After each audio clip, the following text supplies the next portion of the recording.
ሞስኮ የራሽያ ዋና ከተማ ስትሆን በመላዋ ራሽያ ትልቋ ከተማም ናት። 12 ሚሊዮን ዜጎች ይኖሩባታል። የራሽያ የፖለቲካ የኢኮኖሚና የባህል ማዕከል ናት። የክሬምሊን የቀዩ አደባባይና የቦልሾ ቲያትር ቤት መገኛ ናት። ሞስኮ እጅግ ንጹህ ውብና ርካሽ በሆነው የባቡር ትራንስፖርቷም ትታወቃለች። የባቡር መስመሯ በቀን 9 ሚሊዮን ጉዞዎች ይደረጋሉ። ይህ ለምሳሌ ከዛሬ 70 ዓመት በፊት በስታሊን ዘመን የተገነባ በመሃል ሞስኮ የሚገኝ የኪቭስካያ የባቡር መስመር ነው። ዛሬም በዚህ የጥራትና የውበት ልክ ደንበኞቹን ያስተናግዳል።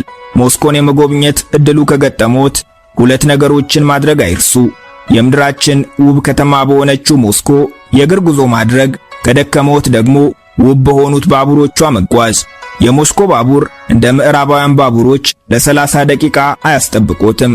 አንድ ባቡር ቢያመልጦት ቀጣዩ ባቡር በ1 ወይም በ2 ደቂቃ ልዩነት ከተፍ ይልሎታል። አጠቃላይ የሞስኮ የባቡር መስመር 449 ኪሎ ሜትሮችን ሲረዝም 15 መስመሮችና 276 ጣቢያዎች አሉት። አብዛኞቹ መስመሮች ከምድር በታች የተገነቡ በመሆናቸው በቀላሉ ከአንድ መስመር ወደ ሌላው መስመር መቀየር ይችላሉ። የሞስኮ የምድር ውስጥ የባቡር መስመር የትራንስፖርት ብቻ ሳይሆን የቱሪስት መስህብም ነው። ራሽያውያን ጎብኚዎች ሙዚየም ድረስ እስኪመጡላቸው አይጠብቁም። ሙዚየሙን ጎብኚዎች ያሉበት ድረስ ይወስዱታል። በዚህም የምድር ውስጥ የባቡር መስመራቸውን እንዲህ የቱሪስት መስህብ አድርገውታል። እዚህ ደህንነቱ የተጠበቀ ነው። አያድርገውና ተቀጣጣይ ፈንጂ ወድቆ ቢገኝ የደህንነት ኃይሎች በቅጽበት በዚህ በምትመለከቱት ሳጥን ውስጥ ይከቱታል።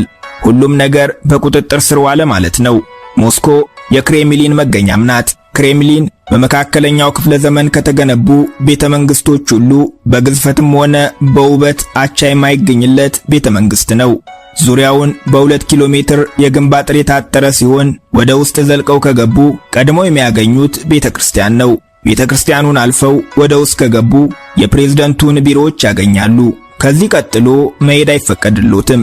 የክሬምሊን በር ለኢትዮጵያውያን ክፍት ነውና እኛ ግን ዘልቀን እንግባ። ይህ የምድራችን የመጨረሻው ኃያሉ ሰው የፑቲን መኖሪያ ነው።